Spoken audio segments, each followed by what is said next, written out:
agradecer a presença de todos vocês, da própria Secretaria de Educação, em promover uma jornada pedagógica que a gente considera importante, né, para a organização da rede dentro de um olhar coordenado. E o minicurso de hoje, Políticas Educacionais, Currículo e Resultados, tem a ver com esse direcionamento de olhar que a rede pode estar fazendo nesse ano de 2023.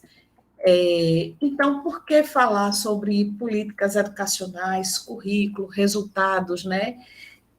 Se a gente ouve normalmente a insatisfação é algo que ecoa muito mais, né? E parece que quando a gente fala de políticas educacionais, a gente só tem coisas a dizer do contra, né? Coisas a dizer daquilo que não se alcançou, currículo, daquilo que não se alcançou, resultado daquilo que não se alcançou. Mas muitas vezes a gente perde de vista um fio de história que hoje eu vou tentar trazer, até porque esse ano, novamente, é um ano de avaliação do SAEB, né, que a gente antes conhecia como Prova Brasil, e nós temos alguns equívocos que a gente vai ver lá na frente, mas que o olhar da gente não deveria ser na nota em si, mas o que esse sistema traz, qual é a perspectiva de se buscar na avaliação resultados confiáveis para fazer o que com esses resultados, né? Não seria apenas para a gente estar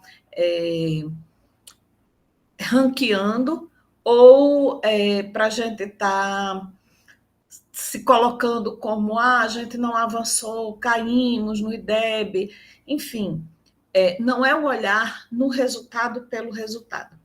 E essas políticas educacionais no Brasil, elas têm uma história ainda recente, se a gente considerar o período, né, pós-militar. Então, desde 1985, né, com a queda do regime militar, nós vivemos acontecimentos significativos para a educação brasileira e foram diferentes ações estruturantes que, ao longo desse período, vieram ampliando o acesso do ensino nas diferentes etapas. Então, a gente teve, inicialmente, aquelas políticas de acesso à escola, de universalização do ensino fundamental. Essas políticas se ampliaram para a educação infantil, para o acesso ao ensino médio, ao ensino superior, né? E esse somativo de políticas, eles concentraram, na verdade, esforços para tanto melhorar quanto medir a qualidade do que é proposto aos alunos brasileiros.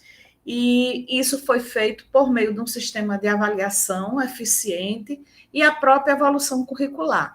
Então, por isso que hoje a gente vai falar em política educacional, currículo e resultado, porque essa política ela vem com base, né, num ideal de universalização, aonde se busca acesso, inclusão, né, e combate à reprovação, evasão na escola, mesmo que a gente não venha a julgar o mérito ou a efetividade e eficácia dessas políticas, né, elas nascem...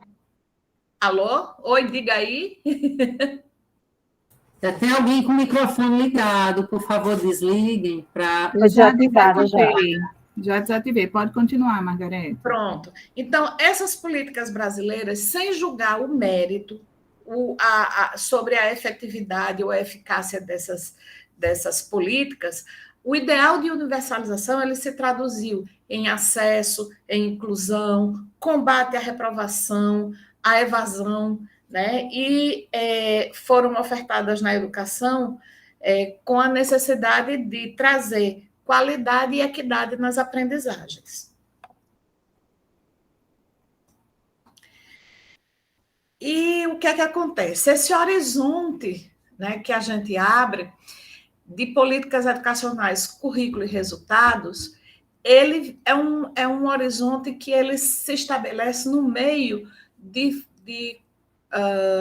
equilíbrio, de tentativa de equilíbrio de forças. A gente é como se estivesse percorrendo uma corda bamba, tentando se equilibrar.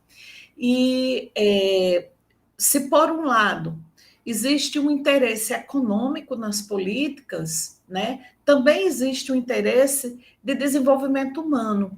Então, nessa dimensão técnica de desenvolvimento econômico, vem a perspectiva de que a qualidade da educação está associada a maiores taxas de crescimento econômico dos países. E isso é comprovado em avaliações como o PISA, né?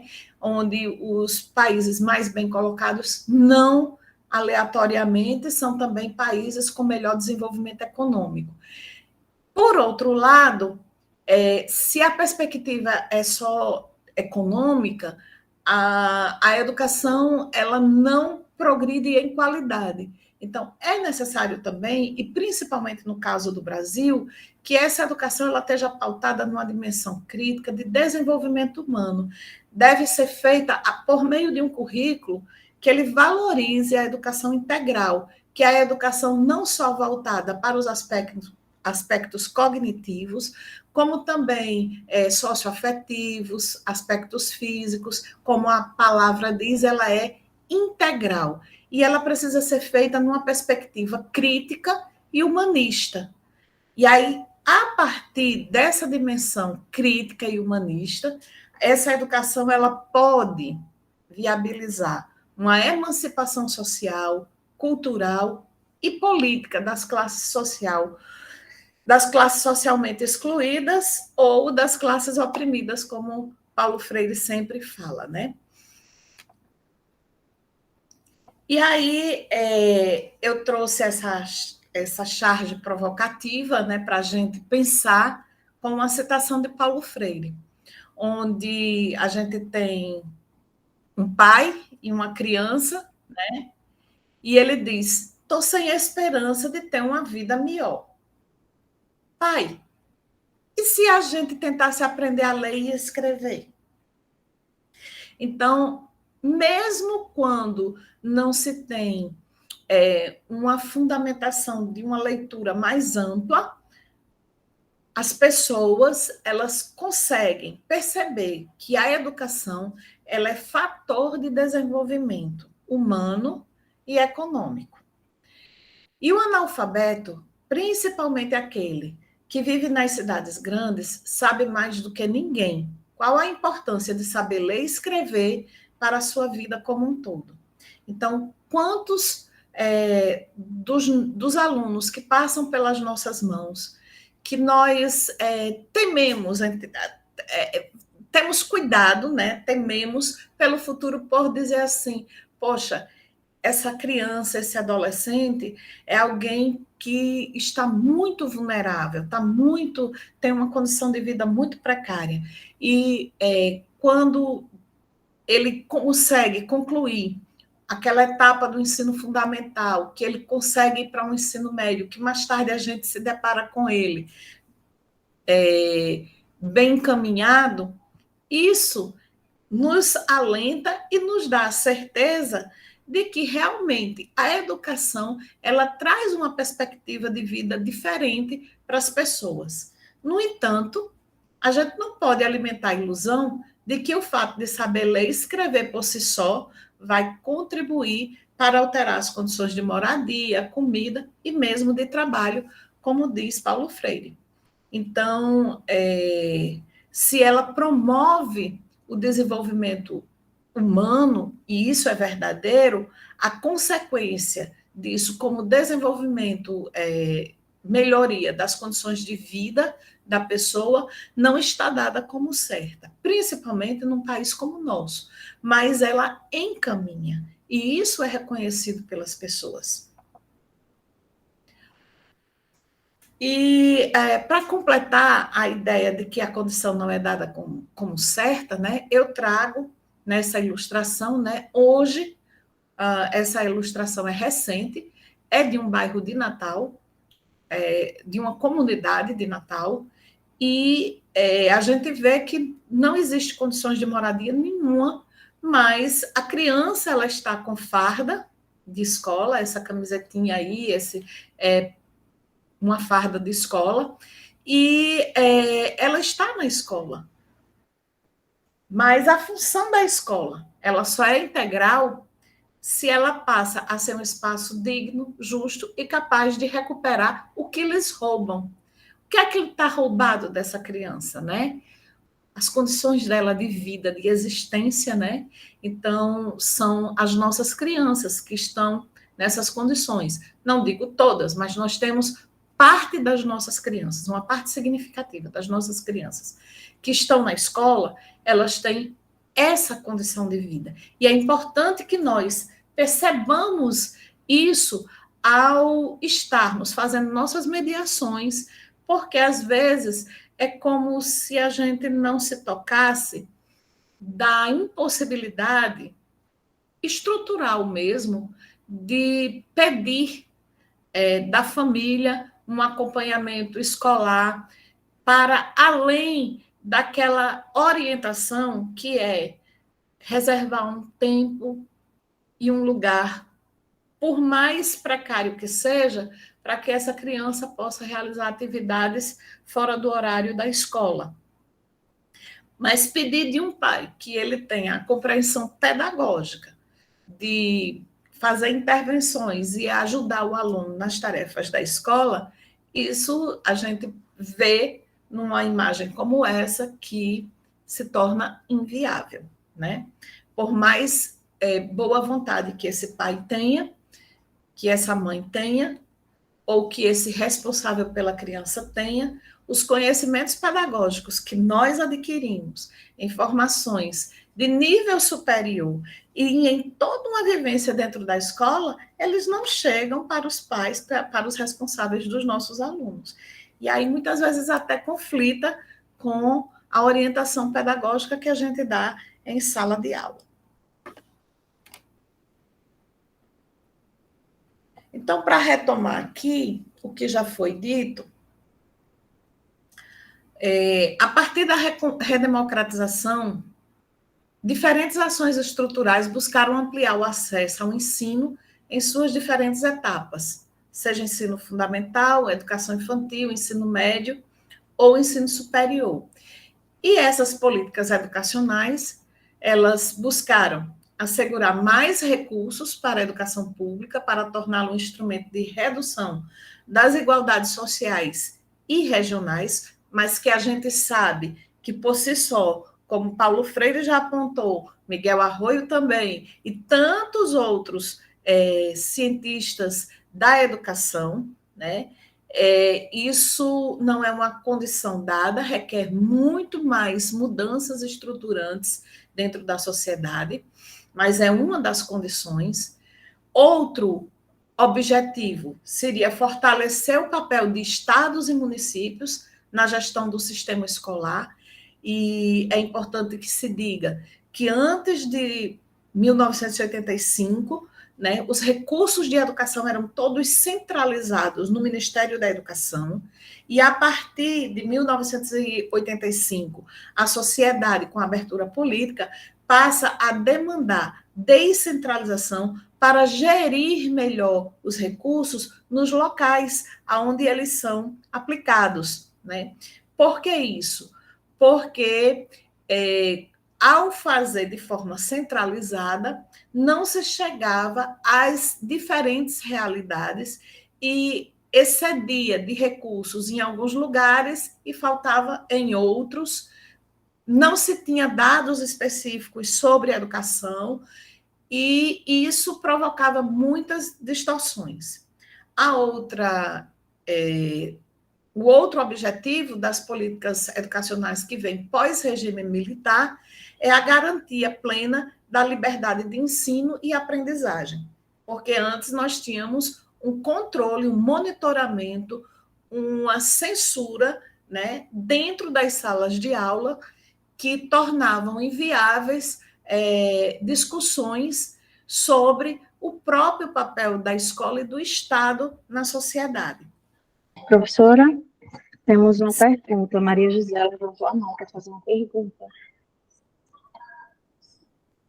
Pois Pode falar, não. Maria José.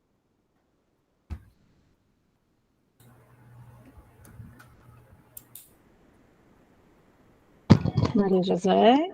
Eu acho que a gente nem combinou o horário, assim, a pergunta, eu acho que fica melhor para quando terminar. A Margareta é quem diz aí, Não, pode ser mas agora, sem pode problema? perguntar. Não, ok, desculpa, perdão.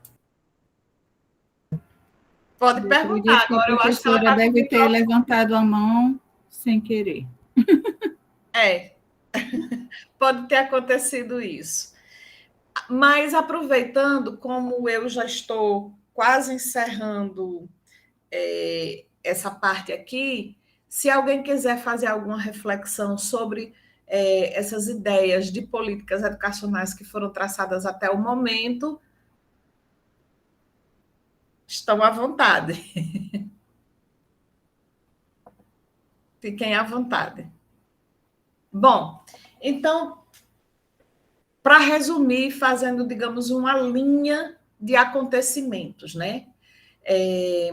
Lembrando que essas políticas educacionais pós-regime militar, em termos federal, essas políticas elas abrangem aspectos legais, ações que se traduzem em leis, em aporte financeiro, recursos, repasses e também apoio técnico.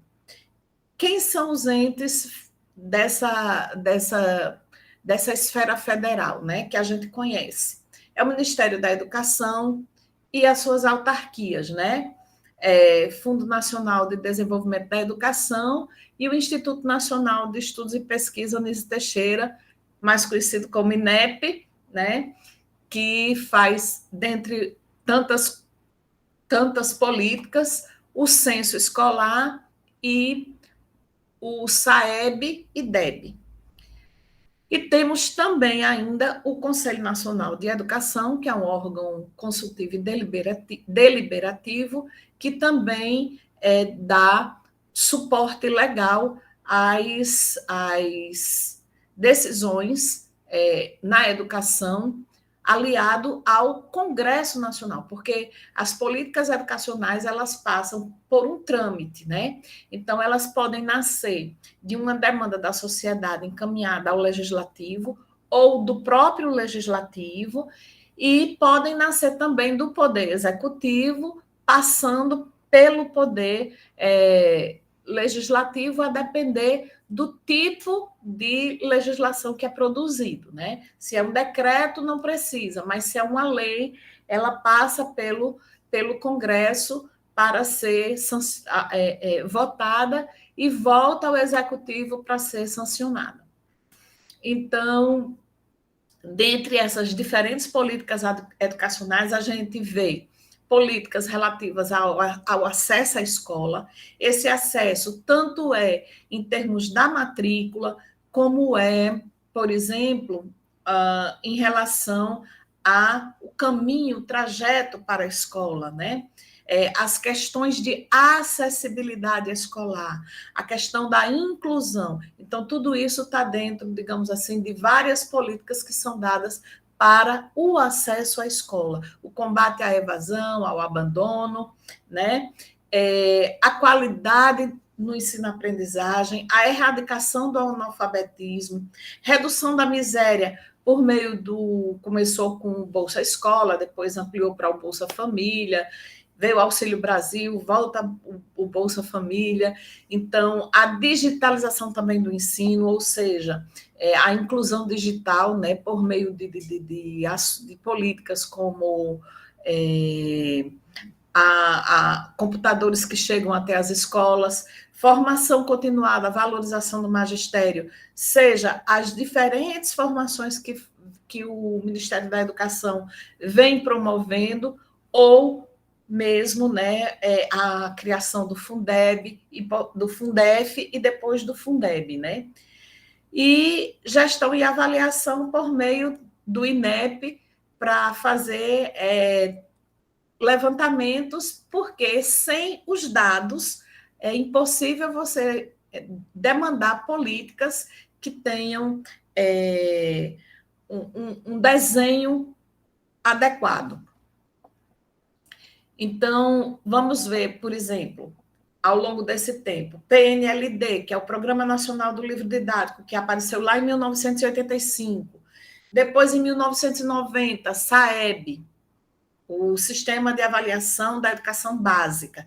E é importante dizer que o SAEB, ele nasce em 1990, atendendo a uma condição posta pelo Banco Mundial, porque o Banco Mundial passa a exigir essa condição de ter um sistema robusto que produza indicadores para identificar quem está na escola, qual é o rendimento dos alunos, quais são os atrasos que existem no fluxo escolar, as taxas de evasão, aprovação, abandono, de modo que o Brasil ele só recebe financiamento do Banco Mundial para a educação se ele produz indicadores confiáveis. E aí o SAEB ele nasce também para atender a essa condição do Banco Mundial. Não só por isso, mas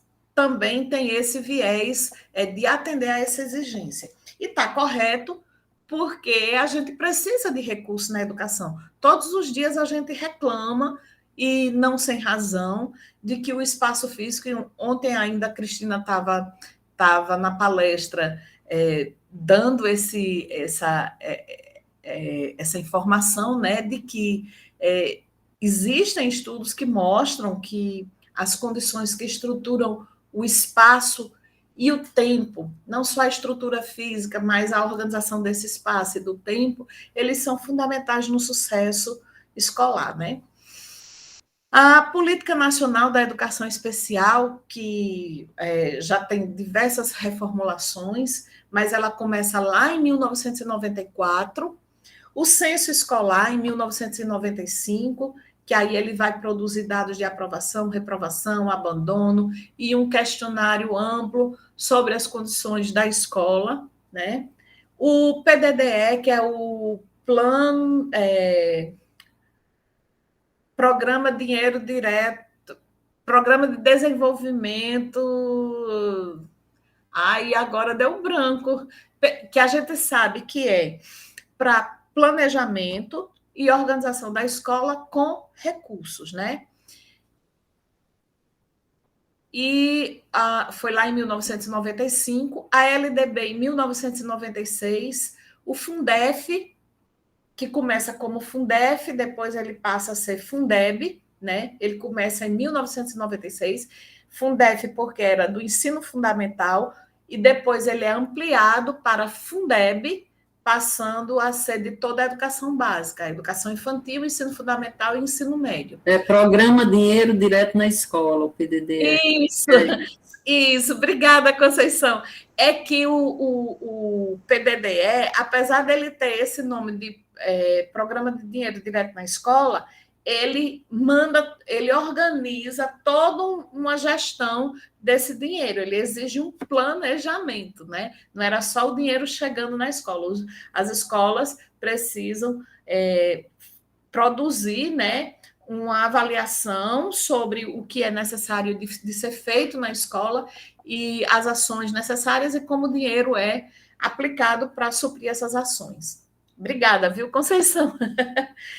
Os parâmetros curriculares nacionais, que quem já está na educação há mais de 10 anos sabe da existência e da importância desses parâmetros. O Bolsa Escola, que nasceu lá em 2001, transporte escolar em 2004, mais educação em 2007, que infelizmente foi descontinuado, piso salarial dos professores, que virou pisoteio, né?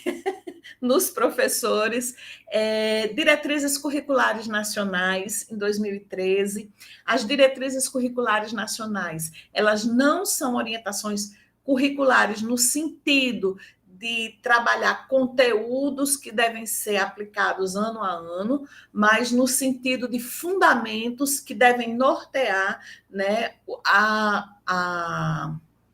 todo o currículo da escola, que não se resume a conteúdos, mas a todos os procedimentos, todos os fundamentos que a escola deve seguir, né? Os fundamentos pedagógicos, epistemológicos e legais.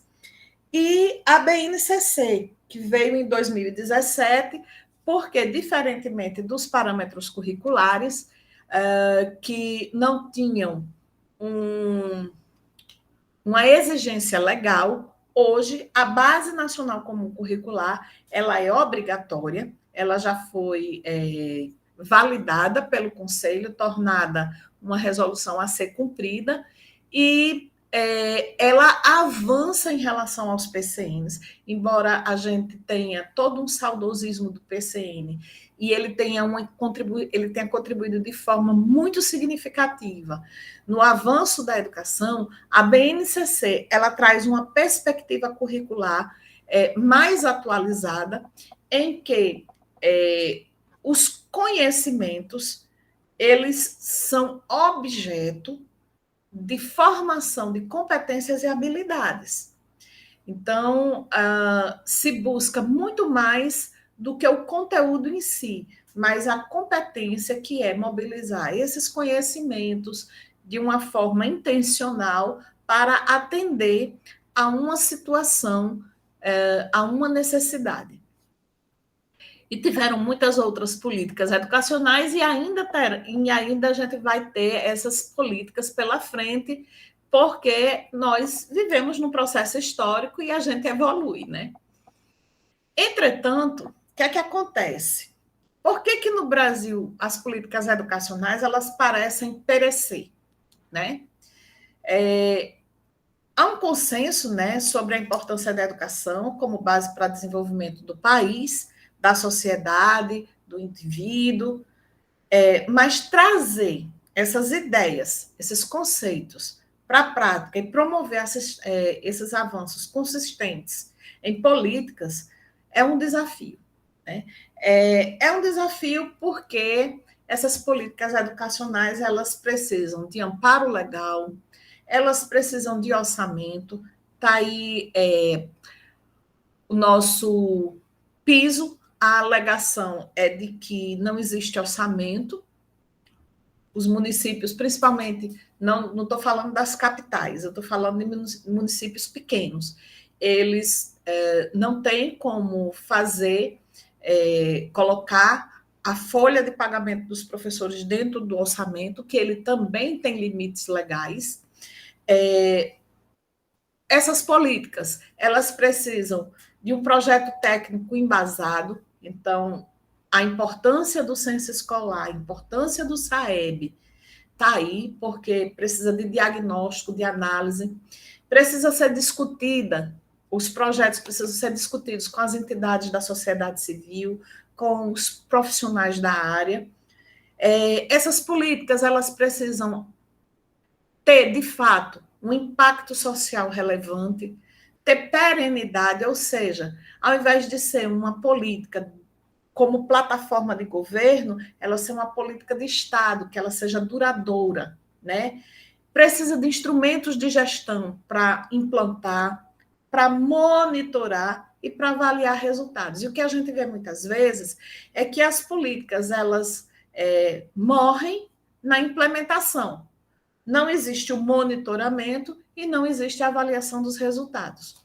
A impessoalidade na execução, a eficiência nos resultados e a transparência na prestação de contas. Então, o que a gente vê também é que, muitas vezes, a execução ela é direcionada, sem muita clareza. Os resultados, como a gente já disse anteriormente, eles não são avaliados, não existe eficiência na prestação de contas, então aquilo ali fica parecendo uma coisa que foi só realmente uma plataforma de governo, uma coisa um vento que passou e que, ao invés de aliviar o calor, parece que tirou tudo do lugar. Mas, enfim, essas políticas, né? tanto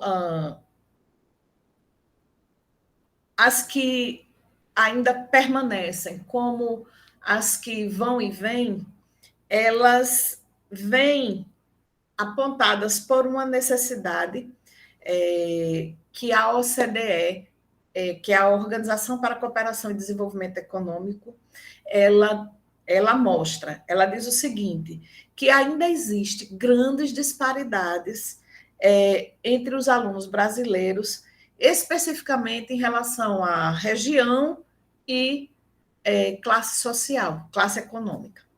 Então, nesse sentido, e não apenas por força legal da LDB,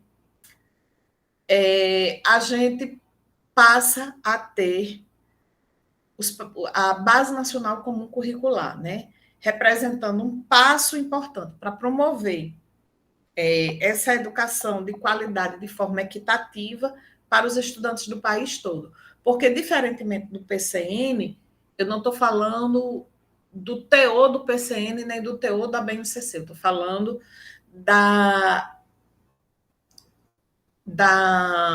exigência, né? Então, como a base ela é comum, nacional e obrigatória, né? Isso representa um passo importante para promover a educação de qualidade para estudantes de todo o Brasil, respeitando a particularidade de cada instituição escolar, porque a base ela traz também, né, a possibilidade de contextualização, considerando os aspectos regionais e locais. Então, mesmo que a base não seja um ponto pacífico, mesmo que ela gere embates políticos e de valores, é importante a gente estar despendendo, né, esforços para alinhar os currículos, a formação dos professores e os materiais didáticos que a gente usa. De forma que a gente possa ter melhoria comprovada nos resultados que a gente vem obtendo na educação, nos resultados da aprendizagem. E aí, entender que, quando a gente está falando em avaliação, a avaliação, ela não é, ela é da aprendizagem, mas ela não aponta apenas para o aluno. A avaliação, ela também aponta para a escola e para os sistemas de ensino. Se o aluno não aprende, não está apenas no aluno, porque o aluno é preguiçoso, porque o aluno é desinteressado, porque a família do aluno não tem. E na hora que a gente está fazendo isso, a gente está trazendo que o aluno não tem, porque a família do aluno isso, a gente está fazendo o aluno pagar duplamente por um problema dele que não é dele, que ele vive, mas que não é dele. São das condições estruturais de uma sociedade brasileira extremamente marcada pela desigualdade social.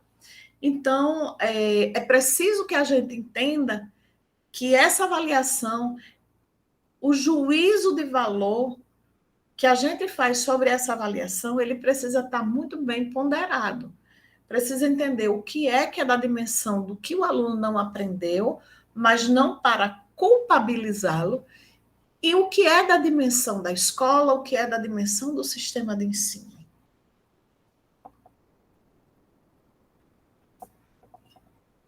Bom, vamos pensar agora no currículo que a gente trouxe como a temática. Políticas educacionais, currículo e resultados. E aí, quando eu falo em resultados, eu tenho que falar de avaliação, mas o segundo ponto é currículo. Então, a gente viu que a base ela nasce por uma demanda política, seja uma política que tem um fim de desenvolvimento econômico, seja uma política que tem um fim de desenvolvimento humano. Então, o que significa uma base nacional comum curricular? Ela significa que a gente vai tentar equalizar, dar a todos os alunos, seja um aluno lá no... Vou falar com a minha ignorância, lá nos confins do Amazonas, seja um aluno numa metrópole como São Paulo, tá?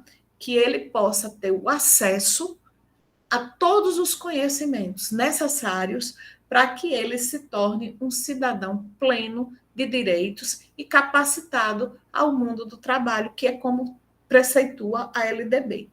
Inclusive, a própria LDB diz que deve haver uma base comum lá no artigo 26. O que é que a BNCC avança em relação aos PCNs? Ela avança, como eu já disse, não só em termos da exigência legal desse currículo, como também em relação a essa concepção de currículo, onde os conteúdos não são o foco maior do ensino, mas sim o desenvolvimento integral do educando, em que os conteúdos eles precisam existir, mas os conteúdos fazem parte dos conhecimentos. E esses conhecimentos, eles são conceituais, eles são procedimentais, eles são atitudinais, eles envolvem habilidades e competências. Qual a diferença, então,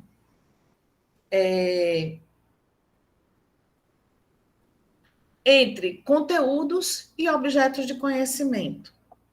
Bom, os objetos, se a gente pegar assim, um livro de antes da BNCC e de após a BNCC, a gente vai ver que o nome conteúdo é o mesmo, mas a ideia de objeto de conhecimento é que muda. O fim não é o conteúdo em si, o fim é algo muito maior, que remete à capacidade do aluno não responder apenas um conceito de cor, mas ele saber o que significa aquele conceito, saber reunir conhecimentos diferentes para realizar uma determinada tarefa, para atender a um determinado objetivo. E como é que a BNCC chega até a sala de aula, né? Então, é preciso que a gente entenda que a BNCC ela não é o currículo, que precisa de uma orientação curricular mais específica. A BNCC ela não diz qual é a metodologia, o caminho pelo qual a gente vai percorrer, ela sugere, mas ela não explicita. E é importante que a gente explicite e diga, baseado em quais valores eu vou escolher tal caminho para chegar ao fim apontado na BNCC. E aí, olhando para o que aconteceu com a BNCC, aprovada em 2017, né?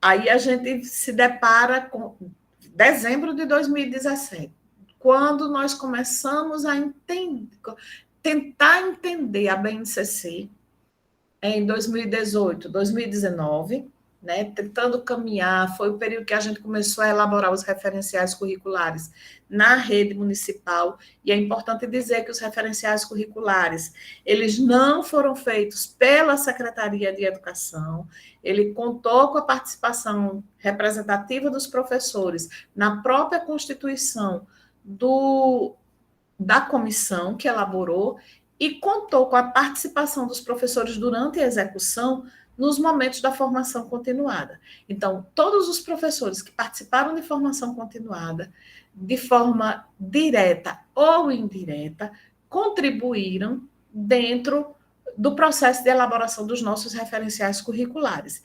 E onde a professora Naire, nossa secretária adjunta pedagógica, deu a informação também de que esses referenciais estão prontos e estão sendo avaliados pelo Conselho Municipal de Educação, que tem como função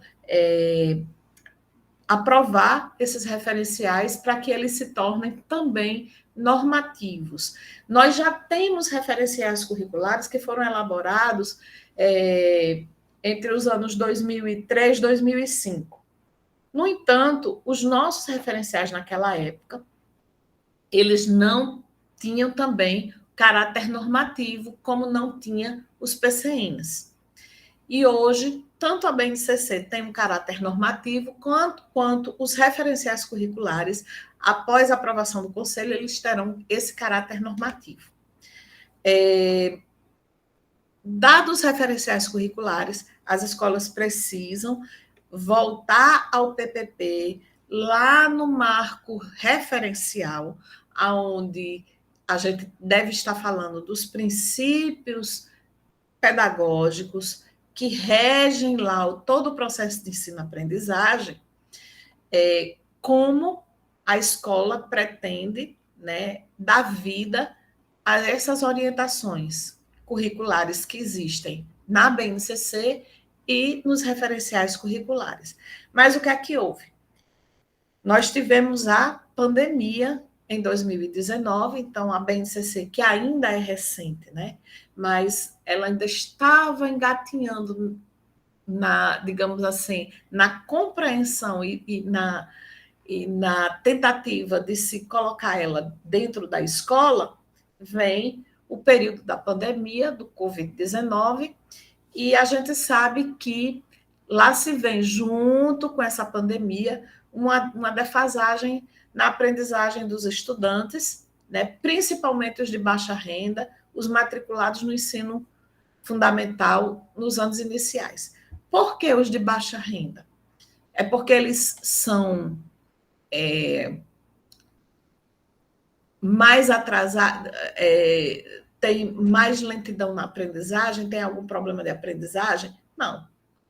Porque, ao ficarem isolados, como todos sabem, né, as condições materiais e os recursos, né, que a própria secretaria disponibilizou ou não, inviabilizou o acesso à internet para esses alunos e inviabilizou o próprio equipamento.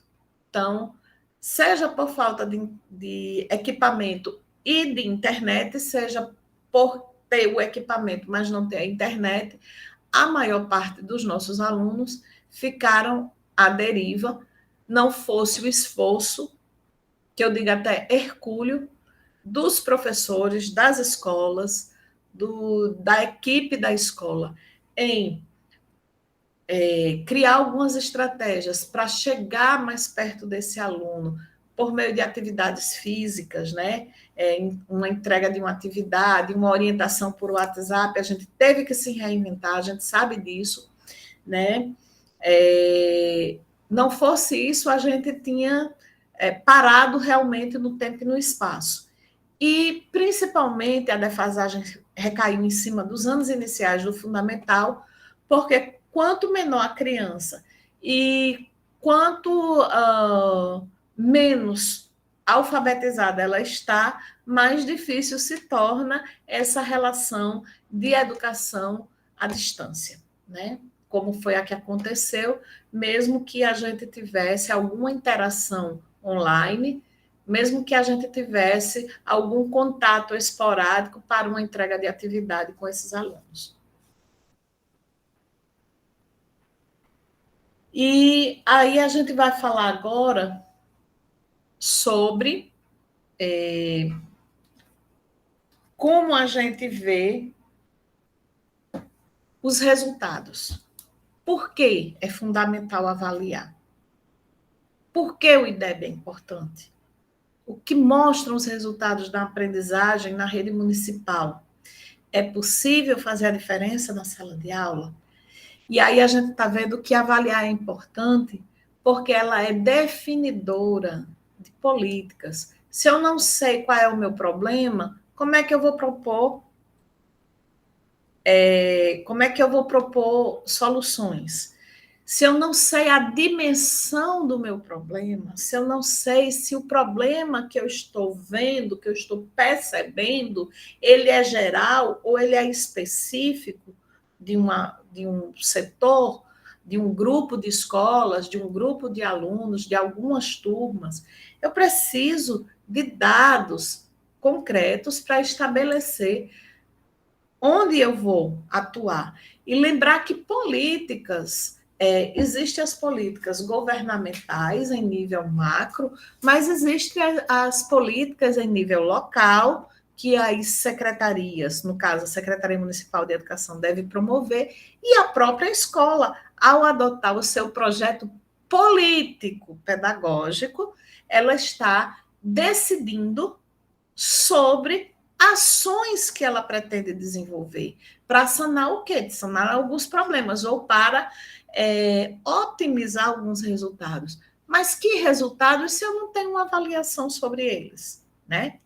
Então, acho que dá para a gente compreender que avaliar está muito além do que estabelecer um conceito, estabelecer uma nota, né? E esse IDEB, já que é um conceito, por que é importante se todo mundo olha para o IDEB?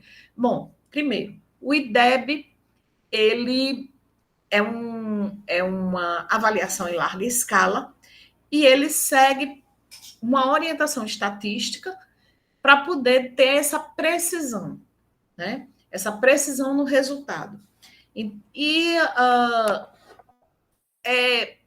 Os resultados não tem problema nenhum deles serem codificados em notas, mensurados e depois codificados num conceito, numa nota. O problema é se ater ao conceito e não ao resultado em si. E o IDEB, para reforçar, ele reúne dados, o que é o IDEB? Índice de Educação da Educação. Índice da Educação Básica, né? Índice de Desenvolvimento da Educação Básica. O IDEB, ele reúne os dados estruturais, dados pelo censo, né? Ele tem um questionário que é aplicado, ele vai analisar evasão, reprovação, aprovação, reprovação e evasão escolar, e ele faz um conceito em cima disso aí, que vai se juntar à nota da prova Brasil. Então, o IDEB, quando sai a nota, é uma nota que só dá para a gente comparar assim, no todo, a escola está evoluindo, está estagnada ou está evoluindo. Mas ele não diz muito do que a escola precisa saber sobre a aprendizagem dos alunos, onde eles foram avaliados, que é língua portuguesa e matemática. Então, ele é importante, sim, porque ele é definidor de forma geral da gente perceber se a escola está avançando, se ela está parada ou se ela está recuando, mas ele precisa ser analisado em mais profundidade. A ideia eu posso até estabelecer, porque a comparação faz parte da avaliação, estabelecer uma comparação para me saber se a minha escola dentro da rede ela está acima da média, se ela está abaixo da média, para me saber se o meu município ele está acima da média dos demais municípios, dos outros estados, da região, né? Porque a gente viu que a própria OCDE disse que existem variações de rendimento, principalmente relacionadas a fatores socioeconômicos e regionais. Mas, se a gente pensar direitinho, o que é que mostram os resultados de aprendizagem, não o IDEB, de aprendizagem na rede municipal? E aí é preciso a gente ir para os resultados do SAEB, ou Prova Brasil, como era chamada, né? Língua portuguesa e matemática. E é possível, finalmente, fazer a diferença em sala de aula? Vamos ver isso daqui a pouco. Então, o que é que eu queria fazer? A gente tem resultados aqui do IDEB, numa série histórica, mostrando Brasil, a rede pública do RN, Natal, rede pública e rede municipal. Vejam, quando a gente fala rede pública, ela engloba escolas administradas pelo ente federal, pelo ente estadual e pelo ente municipal. Então, quando eu digo escola pública aqui, rede pública, eu estou mostrando dados do IDEB apenas de escolas públicas. Esse IDEB é diferente do IDEB geral do Brasil, que aparece escola privada e rede pública. E rede pública aqui, repetindo, é esfera federal, estadual e municipal. No Rio Grande do Norte, esfera estadual e municipal, o estado todo, com os 167 municípios. Depois a gente olha para Natal, rede estadual e rede municipal, tá? E depois apenas rede municipal. Bom, por que isso? Porque eu quero ver como nós estamos, rede municipal, em relação a Natal, em relação ao Rio Grande do Norte, em relação ao Brasil. E o que esse dado chama a atenção, que eu grifei em amarelo? São várias as leituras. Mas a que eu grifei foi o seguinte: esclarecendo, MP é meta projetada, MA é a média averiguada, avaliada. Então, em 2005, nós não tínhamos meta projetada, porque foi o ano em que o IDEB foi feito pela primeira vez. Aí, a partir dos resultados, foi estabelecidas metas para que até 2021 se alcançasse a nota 6, que seria uma nota considerada minimamente adequada para um país desenvolvido. E aí, essas metas elas foram estabelecidas pensando uma progressão de 2005 até 2021, onde as escolas e os sistemas de ensino deveriam trabalhar para melhorar essa nota. O que é que acontece na rede municipal?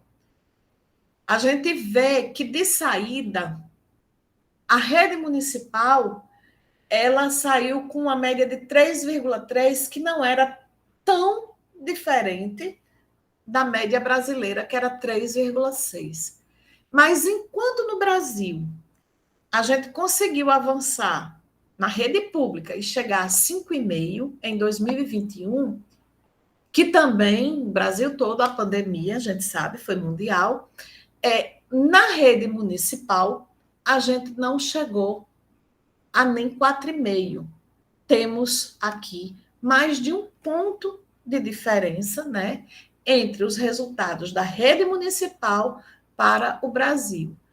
Da rede municipal de Natal para Natal, considerando estado e município, também estamos abaixo. Do RN, a mesma coisa. E os anos em que, na última coluna, a média alcançada, nós não conseguimos atingir a meta projetada. Então, nós não conseguimos atingir a meta projetada em 2011, em 2013, em 2017.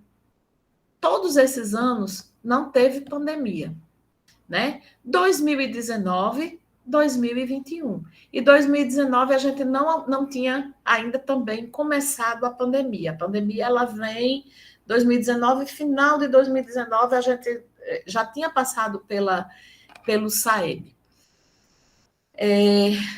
Ao passo que, tanto no estado do Rio Grande do Norte como no Brasil, o único ano em que não se alcançou a meta projetada foi em 2021.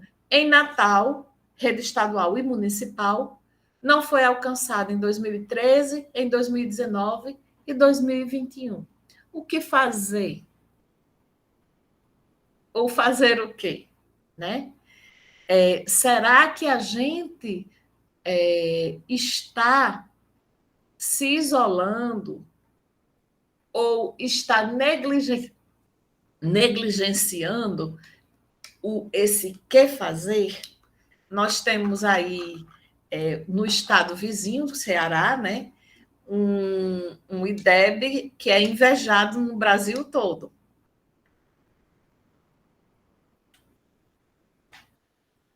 A possibilidade do IDEB, ela traz justamente um olhar para ver o que os outros que estão avançando fizeram, estão fazendo para melhorar sua qualidade. E parece que nós não estamos conseguindo traduzir em ações e em políticas dentro da educação que melhorem os nossos resultados.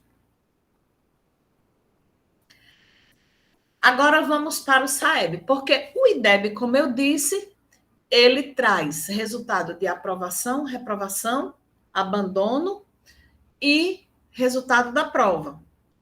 Então, é fluxo escolar e aprendizagem. Não adianta uma escola não reprovar e os alunos não aprenderem. Não adianta os alunos mostrarem uma aprendizagem alta, os alunos avaliados, e a escola está retendo esses alunos até... assim, a gente fica naquela crítica. Os ciclos, a promoção continuada, né? A promoção dos alunos. Gente, o problema não está aí. O problema está na falta de aprendizagem. Então, é preciso que o aluno progrida, mas ele precisa aprender. Ele não pode sair do primeiro para o segundo ano da mesma maneira como ele chegou. Ele não pode sair do segundo para o terceiro da mesma maneira como chegou. Se isso vai acontecendo, o gargalo vai estourar lá no quarto ano. Alguém quer falar? Levantou a mão?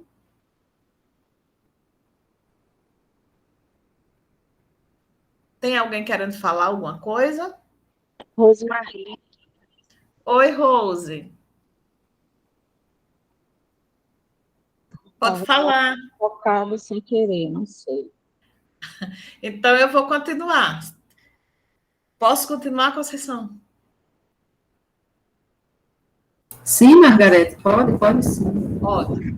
Então, o que é que acontece aqui? A gente viu IDEB, que une dois indicadores. Agora vamos separar os indicadores. SAEB, que é a Prova Brasil, era, né, a Prova Brasil, que voltou a se denominar SAEB. Língua portuguesa, matemática. Eu desprezei os valores, deixei os valores inteiros. Desprezei as casas decimais.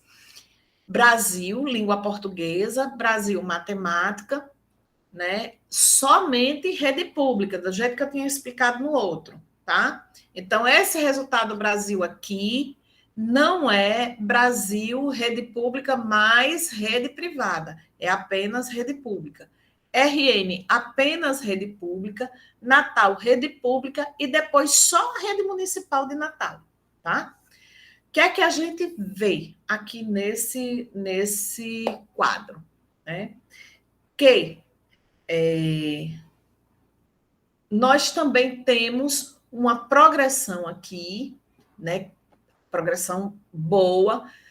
Língua portuguesa na rede municipal fica inicialmente 2 anos consecutivos com uma média de 155, depois sobe para 164, 173, 176, 188, 193, 192, 180. Só caiu um pontinho lá em 2019, que é praticamente desprezível. Matemática, mesma coisa, 159, 172, 181, 188, 189, 197, 198, 202 e baixou, como era de se esperar, né? Não tanto, mas baixou em 2021.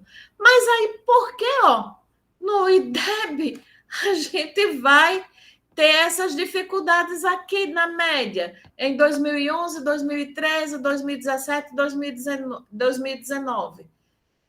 porque não adianta só ter um bom resultado na prova. É analisado também a aprovação, reprovação e o abandono dos 5 anos de escolaridade. Não é só do 5º ano. Então, não adianta diminuir a reprovação do 5º ano e antecipar o gargalo lá no 4º. É importante que a escola entenda que esse fluxo tem de acontecer. Ele precisa acontecer, mas ele precisa acontecer com aprendizagem. Olha só o que é que acontece com o fluxo na série histórica, né? Rede pública, novamente, e só anos iniciais, porque se eu fosse trabalhar anos finais, ia estourar de tempo, a gente já está em 11h30, né? E a gente precisa concluir o raciocínio. Mas essa mesma análise ela pode ser feita em relação aos anos finais e todo esses indicadores, vocês podem pesquisar ele tanto no QEDU quanto no próprio site do Ministério da Educação, lá no INEP, né? Aí vocês vão digitar SAEB, resultados, IDEB, resultados. Inclusive, eu não consegui os resultados do IDEB dessa forma como eu organizei, na época em que eu fui trabalhar, porque o site do INEP, de vez em quando, ele fica indisponível. Mas o do QEDU está sempre lá, bom de se observar. Então, o que é que acontece com o fluxo escolar? Vamos entender o fluxo escolar, o que é que significa 0,81, por exemplo. Em 2005, 0,81 era o fluxo do Brasil na rede pública. Significa que de cada 100 alunos, apenas 81 eram aprovados. Então, vamos lá agora, vamos comparar rede municipal, última coluna, com a primeira coluna. Vamos ser bem ousados. Com a primeira coluna. Em 2005, lá no Brasil, né, analisando o Brasil todo, lá em 2005, o Brasil tinha um fluxo de 0,81 e a nossa rede já tinha um fluxo de 0,86. Ou seja, nós aprovávamos 5 alunos a mais a cada 100 alunos do que no Brasil. Né? O que é que acontece na evolução do tempo? Rede municipal, última coluna. De 86 sobe para 90, depois baixa para 85, permanece em 85, sobe de novo para um pouquinho mais, vai para 89, sobe para 90, 92 e recua para 89. E o que é que acontece com o Brasil? O que é que acontece com o Brasil? Além da melhoria lá na nota que a gente viu do SAEB, o Brasil continuou melhorando o fluxo. Saiu de 81, que era atrás da rede municipal, subiu para 85, que ainda estava atrás da rede municipal, 88, aí já começou, em 2009, a avançar mais do que a rede municipal. 88, 90, 92, 93, 94 e em 2001, 97. Ou seja, a cada 100 alunos no Brasil da rede pública, apenas 3 ficam reprovados. Ao passo que no município de Natal, né, nós temos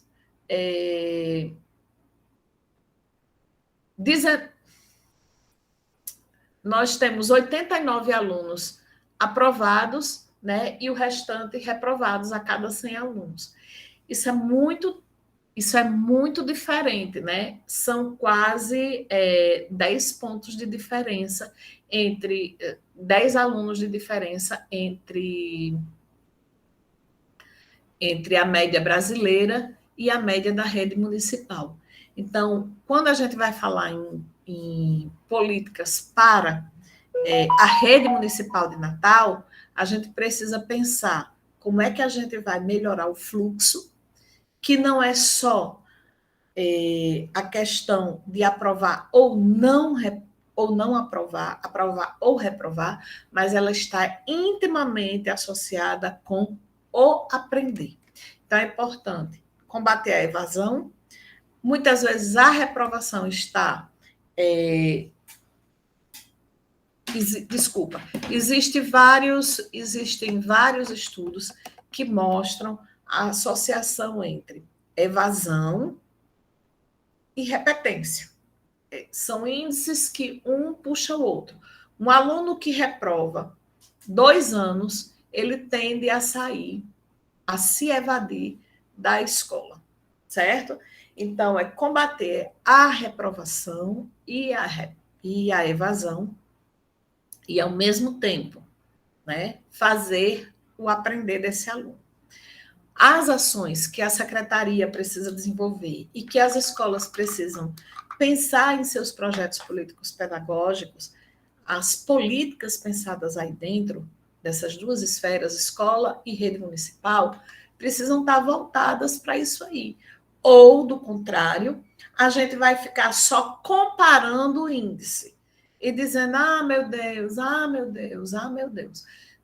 A gente precisa melhorar o índice pelo índice e aí fazer treino para a prova do IDEB, do SAEB. Será que isso é uma boa estratégia? Ou a gente está tentando apenas parecer bem na fita, né?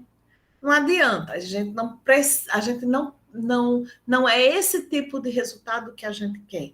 A gente quer um resultado que, de fato, ele seja confiável, né? Que a gente use, que a gente possa usar a prova do SAEB como uma medida eficaz para a gente avaliar a nossa escola, como ela está e quais são as necessidades que a gente precisa atender.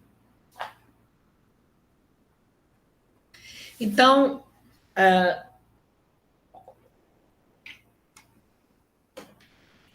eu convido todos aqui, todas e todos, né, a não ficarem apenas nesse momento de exposição desse mini curso, que infelizmente, num formato online, a gente interage menos, mas eu convido que vocês possam acessar, estudar e discutir na escola os dados da escola de vocês, né?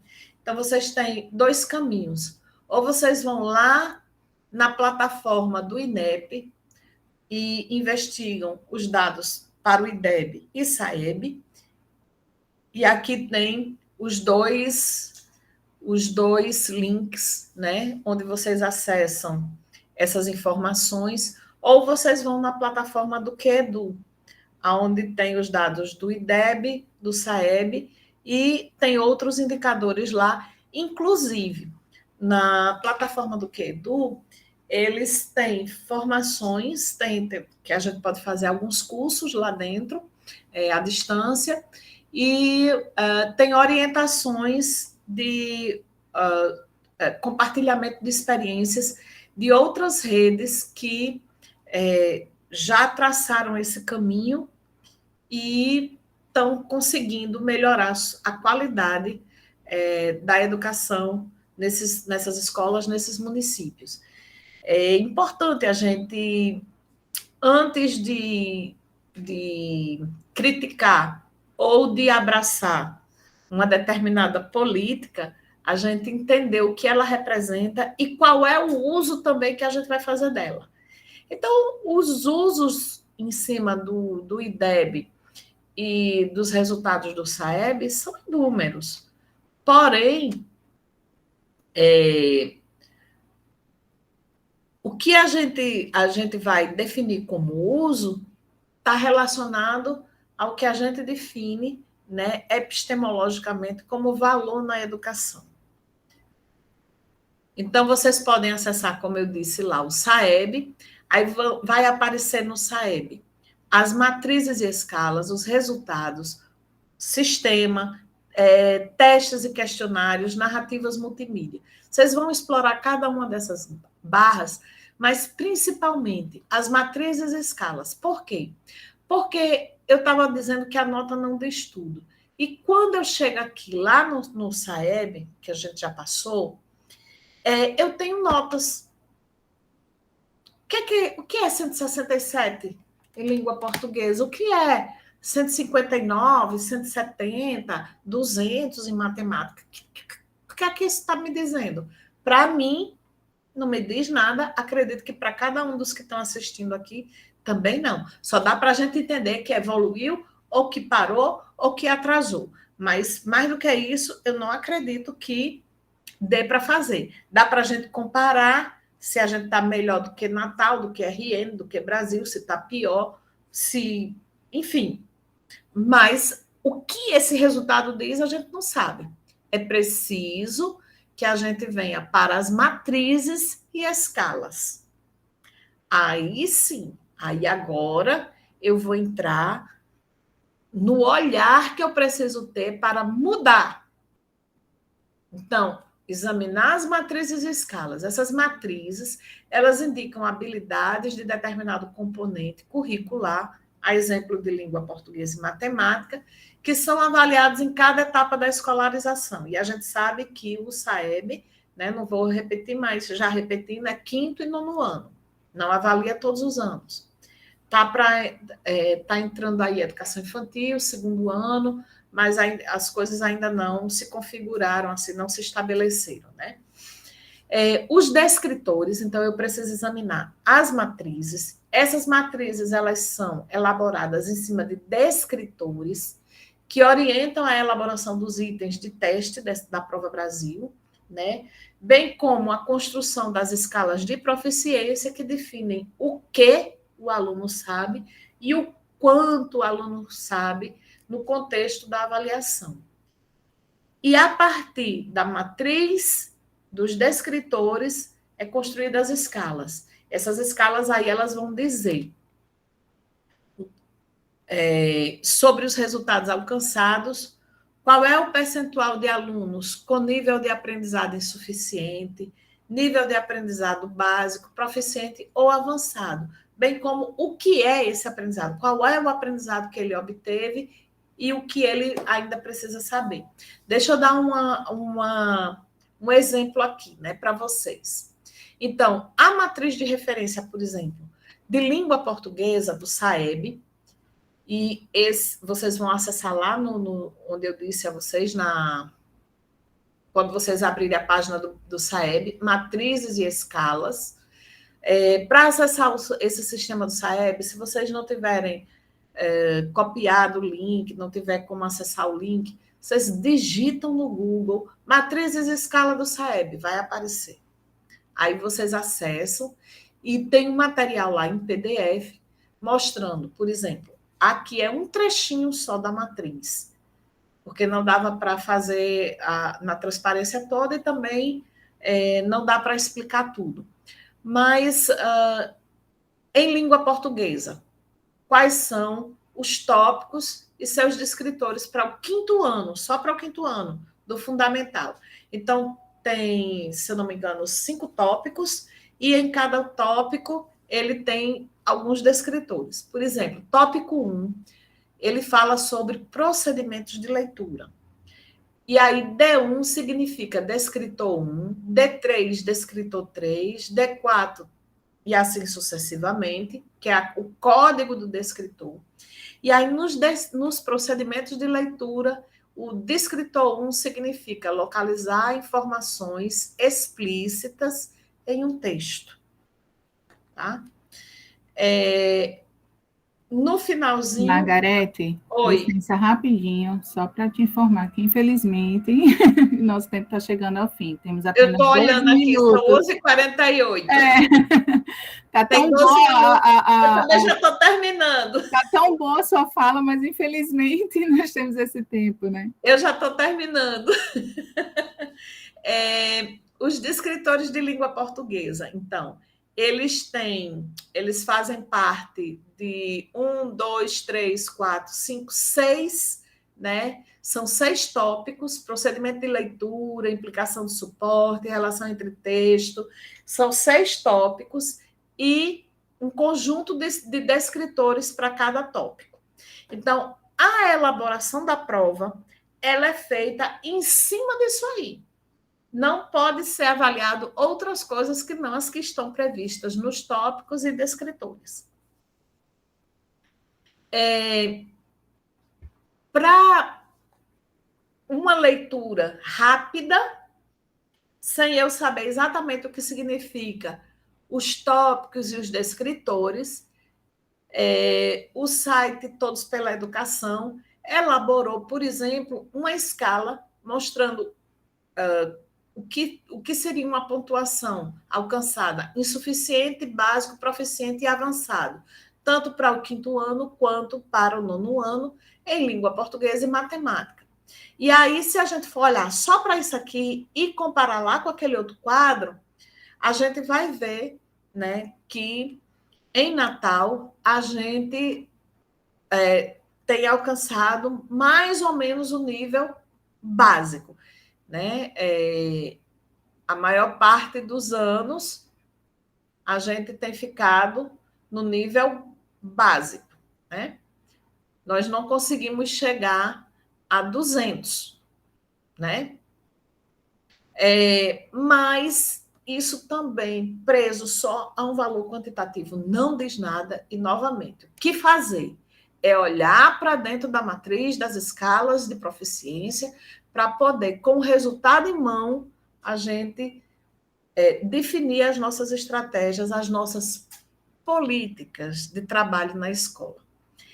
E aí, quando sai o resultado, por exemplo, uma escola que ficou com a avaliação lá em 148 em língua portuguesa, no 5º ano, significa que os estudantes são capazes de... Aí vai dizer, localizar informações, nananana. Aquilo é o que os alunos já são capazes, provavelmente, de saber. Mas a escala, ela vai até 200, acima de 250. Então, se a gente está em 180, ainda tem muita coisa para percorrer e tem que ver o que é que diz os níveis seguintes para a gente ir tentando avançar com os alunos nesse nível. É importante dizer ainda que os alunos, eles não estão todos no mesmo patamar. Então, tem alunos que responderam e que alcançaram o nível 1, tem alunos que alcançaram o nível 2, o nível 3, o nível 4 e assim por diante. Nesse exemplo aqui, quando vocês pegam o resultado por escola, ele vai mostrar, o de 2021 ainda não está disponível, mas eu acho que até meio do ano vai dizer, esse aqui é de 2019. Ele vai dizer assim, ó, na sua escola, o percentual de alunos na prova de língua portuguesa, que eu não botei aqui a informação, quantos alunos estão, o percentual de alunos que está no nível 1, no nível 2, no nível 3, no nível 4, 5, 6, 7, e aí acima disso não tem ninguém no nível 8 e tem uma porcentagem aí no nível 9. E eu posso comparar essa porcentagem com escolas similares, com escolas do município, do estado e no Brasil. Mas mais importante do que comparar é eu perceber, dentro dessa distribuição aqui, que a maior parte dos alunos realmente está entre o nível 3, 4 e 5. 3, 4, 5 e 6 nessa escola, né? Que vai de acima de... Quem está acima de 10%, né? O percentual acima de 10%. Então, tem 14,34 no nível 3, 20,88 no nível 4, 23 no nível 5 e 14 no nível 6. Então, eu preciso trabalhar para que esses alunos que estão no nível 1 e 2 avancem para níveis seguintes. Os que estão no nível 3 avançam para o nível 4 e assim sucessivamente. Né? Mas dá para entender onde está situada a maior parte da turma. né? Em que nível de compreensão. Por fim, aqui para a gente não se distanciar da sala de aula, né? Lembrar que a gestão da sala de aula ela é considerada como uma das ações muito importantes, né? Que é para deixar o ambiente favorável ao crescimento emocional e social dos alunos, porque esse ambiente favorável ele vai dizer sobre o aluno estar motivado e querer aprender, né? Então, como é que está o engajamento dos alunos? Então, você promove um ambiente na sala de aula acolhedor ou punitivo, repressivo, né? Quais são se esses alunos são mais motivados, né? E quais são os recursos que a gente usa que torna esses alunos mais motivados na sala de aula? Que tipo de aula deixa os alunos mais ligados, né? Que práticas tiveram melhores resultados? Todos participam quando é desenvolvido um trabalho em grupo? Eu preciso dessa gestão. Então, a gente fala muito que aprender em grupo é importante, é uma abordagem mais ativa de conhecimento e está corretíssimo. Mas eu preciso estar mediando a execução da atividade, desse trabalho em grupo, para que todos os alunos participem, não com o mesmo nível de competência, que somos todos diferentes, mas que todos estejam, de fato, engajados nessa aprendizagem, independentemente de ser um aluno público da educação especial, de ser um aluno mais a X ou Y, que tenha mais dificuldades porque é mais vulnerável, uma situação familiar difícil, um aluno que é mais desintegrado. Não, é a mediação da gente que vai ajudar a esses alunos se integrarem de fato no grupo. Até nós, como adultos, sabemos que quando a gente não tem uma mediação, às vezes um termina por assumir a tarefa do grupo todo, né? Um ou dois. Qual a melhor forma de lidar com um aluno indisciplinado? Será que a gente pode falar de aluno indisciplinado? Ou será que a indisciplina do aluno ela não tem causas que estão dentro da própria forma da gestão da sala de aula? Qual o apoio que a escola oferece para a gestão da sala de aula e o processo de ensino-aprendizagem? Então, também o professor ele não pode estar sozinho responsável pelo aluno. O aluno é da escola. O aluno é da rede. Então, quais são as ações que a escola faz, que a escola promove, para dar um suporte ao professor nessa gestão da sala de aula, para que esse aluno ele tenha todas as condições de aprendizagem asseguradas, né? É preciso dar algum tipo de acessibilidade a esse aluno, seja, por exemplo, um aluno surdo, qual é a acessibilidade que ele precisa? Ele precisa de um professor tradutor intérprete de Libras, né? Qual é a acessibilidade para um aluno com deficiência visual? Qual é a acessibilidade para um aluno que apresenta uma situação familiar mais complexa? Digamos que é um aluno que a mãe está sob medida protetiva. O que acontece com esse aluno? Como é a vida dele? Porque a continuidade, às vezes até a frequência desse aluno na escola, ela é irregular devido a alguns contextos familiares. E a escola trabalha para saber qual é o motivo da ausência do aluno na escola, né? O que a escola faz para realmente esse aluno estar na escola, estar bem na escola, querer estar na escola e querer aprender. Porque a escola também pode ser um lugar agradável, mas o aluno também não está nem aí para querer aprender, né? Então, isso não cabe só ao professor. A gestão da sala de aula cabe ao professor, mas ela é uma responsabilidade compartilhada também com toda a escola. Então, eu encerro por aqui. Agradeço.